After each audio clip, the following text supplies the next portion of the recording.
Too many different faces, yet we don't really know what they're really about. Nevertheless, while filming Father of the Bride in 1950, Elizabeth, at 18, announced her real-life engagement to Nicky Hilton, a handsome 23-year-old heir to the Hilton Hotel fortune. The wedding was a Hollywood event. We're going as many places as we can, and I certainly am looking forward to it. You were 18, and it was the first time I'd spent the night away from my house. It was all very exciting, and actually it turned out to be very wonderful. And I had no idea that he drank, because we were engaged for 9 months, and he was on the wagon that whole time. So 2 weeks after our marriage, when he started drinking, I had no idea that that person existed. And that's when the reality of the world hit me, and the reality that I was not an adult, and I had to really grow up fast. Abusive? Oh, God, yes. I was a bit of a punching bag. The marriage lasted 9 months. Not yet 20 years old, and again trusting it would be forever, Elizabeth rebounded into another marriage. Too many mistakes with marriages. Don't know if it's a bad guy, good guy, if the good guy's good enough.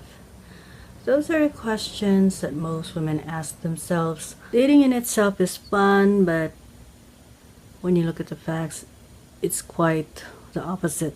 It's constant problems, quirks with people's personality.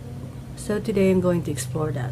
Look at Jared, he seems like a nice guy, but yet you wouldn't think that he would do the unthinkable. So I went to teen.com, and there's this one guy that you wouldn't think would do something horrible. Michael Fassbender, he looks innocent enough. In 2010, Sinewen Andrews, his girlfriend, accused him of brutally beating her up. Now she had a police report. The actor broke her nose, throwing her over a chair during a night of drinking, and also dragged her outside of their car during an argument over one of her exes, which caused her to rupture an ovarian cyst, twist her ankle, and hurt her kneecap. Of course, she dropped the charges, just so she wouldn't ruin his career. And this guy won an Academy Award, all these awards for Hollywood roles like the X-Men. And this guy, he's casted as a hero, and yet he does these things. But now it's in his history, he caused her a lot of pain. So here's a sample of just gauging of where you're at in a relationship, whether he's a good guy, bad guy, and how far your tolerance can go as far as relationships. So the subject and job title is my role in a relationship, using myself as an example, and in the description on how am I treated or how I perceive he's gonna treat me.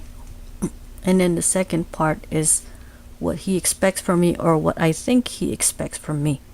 Now this personal ad is not just used in the beginning of a relationship.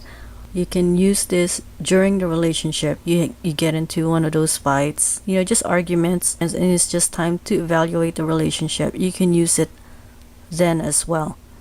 Now let's get to the sample of messy relationships. Now here's one sample of a personal ad of a grooming sex addict. He's looking for a sex operator online by sexting and video only. Now how he treats you, his service, I guess. I will tell you sweet nothings and say I love you and miss you. I will call you beautiful and say how much I want to cuddle with you, say I want you to be mine. All the sweet nothings, pretty much. And then his expectations is you will only talk about sex and ignore your attempts of small talk, will dominate the conversation, so you will talk about me and how I'm feeling, constantly push you to take provocative poses of naked pictures of yourself. Okay, from this sample, I would say that the ones that are highlighted are the bad things in a relationship. Watching porn fuels excessive sexual demands and rapey vibes that your ideal mate becomes a porn star. So here's another sample of a messy relationship. Few highlighted things that are bad about this relationship, but it's still just as troubling. And by the way, you can tell how a guy is a good guy or a bad guy just from looking from the heading alone. You can tell just from the heading that if it's highlighted, it's a bad guy. For example, in the sex addict has already a bad intention towards you. So the groomer has bad intentions in the first place. That's the main heading. And then on this heading, it's this guy is also have bad intentions towards you, which is a mistress. He wants you to be a mistress. That's the role he wants you to be in. So you can tell offhand from the heading if it's a bad guy or a good guy by their good intentions or bad intentions. So this is a personal ad of a philanderer looking for a mistress. It's quite disturbing because there's not a lot of highlights, not a lot of bad stuff. You're not treated really bad. You're actually treated very well. But off the bat, just from the heading, he has bad intentions for you. So his service, he requires constant contact. He offers $200 cash to get you back from breaking up, $200 on holidays and birthdays. He'll constantly treat you to eat out. And of course, a date with him is like taking a constant vacation where you go to trips, spend time together, swimming, camping, going to beaches. And this guy, as bad as his intentions are, he creates a lot of good memories for you. Very tricky. Now his expectations, beck and call. You just have to escort him on dates. Constant communication, text. No dating other people. Yeah, double standard. No dating other people when he can date two. But a bad couple of things that are in his ad is that you're not allowed in my house because of course the wife is there, and he would not leave his wife for you. And then the philanderer usually lies about being married. They really like to use the excuse that they are separated, but in fact they are not separated. They're still very much married. Assume for your safety and sanity that he's still very much married. Here's another one of those messy relationship personal ad of a late bloomer looking for a wife. Now this one, it has a lot of highlights, but his intentions are good. Yet again, relationships takes hard work because there's just a lot of in people's personalities that are just hard to work on. And even though he has good intentions, there's still a lot of highlights in there. There's still a lot of bad things that are going in a relationship.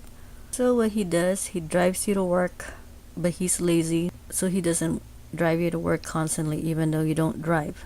And of course, another fear about relationships is that they shower you with gifts before marriage, but after that it's gone. Bring you to trips, sport competitions, casino, crab fishing, hotel trips. Let's see his expectations. Because he's in debt, he expects you to pay for all the rent. Both of you work, but then you still work at home. As difficult as it is, try to find a solution. And if he's not going to change, it's not really a matter of change, but just to change for the better. There are changes, if things are changing for the better, there's still hope in a relationship. But if there's a change, but it's going towards what he wants, which is pretty bad, then it gets worse. Like once you see something that's highlighted or something bad in a relationship, you see something offhand, that's what you're stuck with. So the worst thing that can happen here is this guy will get you into debt. And if you see him defending his ways, his lifestyle, it will get worse. It's difficult. He has good intentions. Yeah, he wants a wife, but here are his problems. There has been disputes about regarding unequal partnership between couples. And the reality is nothing's ever really equal. I mean, you can try, but overall there's no such thing as an equal partnership. And if you find one, you're lucky. This is the beginning stages. I know there's not much to evaluate, but you just evaluate just for your own peace of mind. So this is a personal ad of a druggie looking for a girlfriend or a groupie. Groupie highlighted bad. But you're not even sure if that's what he's looking for. So what he does, of course, he gives you a lot of attention, but yet he will openly criticize every little thing that you do. So you're pretty much walking on eggshells. This guy, he may expose you with drugs, and then if you try to leave, he will guilt trip you. And not knowing much about him, you just expect that he wants sex. I'm afraid that if you're choosing somebody who would criticize every little thing you do, even though he's a faithful person, he'll make you miserable for the rest of your life. Only a girl who does drugs can tolerate this type of guy, because she can, in a sick way, she can sympathize. Even if he solves a problem, tries to solve the problem, the road would be difficult because there's no guarantee if he actually would stop. So if you do say yes to that, you're gonna be around for his relapse, rehab, and then that's not even a guarantee that he will get off drugs. You would witness death in a tragic way. You may be around when he overdosed. So I figured people putting up with this personality, it's gonna be hard. Not only that, you could face the prospect of being homeless. I mean, this one, even though he may have good intentions, yeah, he may be faithful, but you're still gonna have a hard road ahead of you. So I'm trying to make this as outrageous as I can, but this is another sample of a messy relationship, a personal ad of a girlfriend stealer looking to steal another guy's girlfriend. There are such guys. It's a funny thing too that there's not a lot of highlights. This guy would treat you well, but his intentions for you are bad. So how he treats you, he will grab your attention, constantly joking, and then will treat you to movies, go to beaches, like a vacation. Time goes by fast when you're having fun, even though guys have bad intentions. And this guy is a bad guy. His expectations, sex and jokes. This is in the beginning part of a relationship. Even though this guy has a lot of good intentions, there's still a lot to work on. This is a personal ad of a college dropout looking for a girlfriend. He will support you in your talents because he is artistic, and then he lets you sleep over in his apartment like a vacation. He will treat you to restaurants, go to the beaches. And then the bad thing here is that he will shout at you and call you names when he can't win an argument, because usually once there's a verbal abuse, it's possible there can be physical abuse down the road. I think that's just done out of habit, which is pretty bad. It doesn't look like it's a solvable problem because he will defend his habits to death, and it's a question now whether you accept that or not, or you don't really care about it. I mean, you can accept it and you don't really care about it. You accept that. Or of course you can't accept it, then you leave. You see an abusive relationship as a parent-child relationship. When the child gets unruly, the abuser hits the child. And another way I see abusive relationship is that, in a bizarre way, I imagine abusers similar to people who turn into wolves. That's bizarre, I know. And then once the abuser who turns into a wolf is like becoming an abuser, he has to be confined in a cage when the moon is out. And that's the way I see it. I think abusers should be confined when they get to that point when they can feel they're getting really mad. It's better that they go to another room, separate room from their partner, and then just take out their anger on their furniture. His expectations from his girlfriend, since he's broke, he borrows money a lot. Even though it was his idea to go to a motel, he makes you pay for the motel, so he pretty much makes you pay for stuff. There's a conflict on who pays for what. And my rule has always been that if somebody wants something to do, they're the ones to pay for it, and pay for both. Because it's no fun going alone, but if he wants to bring this person along, he should pay for that person too. But people have a way of, oh, well, you're trying to split the bill. It's something that's not romantic. It takes out the worry from dating on who pays for what. And that's the rule I live by, is that whoever wants to go to some place and they want you there, they should pay for both. Vice versa, girl or guy. This college dropout, he wants to be married. Of course, he wants you to do stuff for him, type his resumes for him, while he looks for a higher paying job. And I didn't highlight that because that's something that people really shouldn't mind. You like to do stuff for people, you don't mind doing that for him. But his habits of shouting at you and calling you names, that can be solved as well by just sending him to another room, or you running out of out of the house, just so you won't be abused and you won't be around for him to take it out on you. Out of habit, calls you names, and I think that's the time to walk out.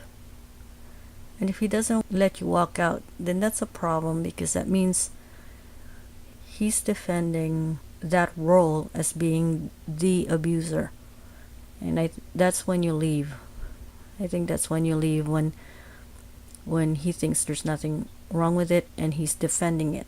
When you're with a potential abuser, you question whether they defend the problem or the solution. When they don't stay away from you, when they get angry, that's a problem, because you're going to end up being his punching bag. But it can be solved if he also agrees to go to another room when he gets mad. This guy is looking for friends with benefits. That's not a good thing. When I say heartless, it makes sense for a guy that looks for friends with benefits, because his heart is not in it. He's only in it for the sex. And there's a lot of highlights here. It's just bad all around. It looks like a lot of relationships are either bad, or even if they're good, they take a lot of work. This guy's trying to make you pay for half. I think it's better to live by the rule that whoever wants to go somewhere should pay. He says he will not acknowledge you as a girlfriend because his parents would not accept you. It's a cultural thing. Yeah, he says it's a cultural thing, but it's also an asshole thing too. And then he says if you get pregnant, he will not pay for your kids. He will not acknowledge that they're his kids. That's the heartless part. And most of the time he's in it for a sex. He treats you like a sex toy, almost non-human. And then this is a painful sexual act. This is the best example of 50 Shades of Grey. What he expects from you. He plays mind games. He's petty when he makes you buy condoms because he's paranoid that the people in his community will find out. He wants to look like he's still a virgin when actually he's not. Very deceptive. So this guy, mentally abuses you. Not only that, physically abuses you, because I mean, depending on what type of person you are, painful sexual act is similar to rape, nonetheless you like to be tortured. Other red flags can only be found in his house. No wife should be there. No other girlfriend should be there. No drugs and alcohol should be there, or excessive alcohol. No drugs and alcohol abuse. Painful sex is also a red flag. A vicious act that you might not consent to. Everybody tends to be offensive, but if they're offensive towards you, then that's a bad sign. You have to watch out for abuse. Once you see it, that's when you question it. Whether they're gonna defend it, they're gonna defend that problem, they're gonna defend their abusive behavior or not. And with one of the ads that I've just mentioned, that's only one way to solve it. I don't know the extent because I personally have not been abused by a partner. Like everyone else, I've gone through some form of verbal abuse, which can lead to physical abuse. Another red flag would be somebody who loves money too much, that you tend to label them, guy or girl, as a gold digger. Just somebody who loves money too much and loves to spend your money than theirs. You can tell if it's a gold digger if they want something and they want you to pay for it, because usually the main rule that I live by is that if you want something in a relationship and you want that person to be with you, then you pay for it, guy or girl. But then that's just my personal rule. Why am I bringing this up? Only because there's been a lot of confusion about relationships lately, who's paying for what, just constant questions on how far boundaries can go in a relationship. And why I'm bringing it up, because it pretty much clarifies where the problem is. I mean, there's the good guy and there's a bad guy. Bad guy, you can spot them right away. A good guy, there's usually still problems in a relationship. So if it's a good guy and there's a problem, you question whether they're defending the problem or not. If they have a problem, whether they're going to defend the problem or they're going to defend the solution. And if they're going to defend the problem, it's time to leave. And if you're going to stay and ignore the problem, it's going to fester. But if they're willing to solve the problem and they're having a hard time with it, and you're willing to go through a strenuous road with them, I mean, you're willing to do the work, the marriage or the relationship can be saved. So till next time on another topic, I'll see you then.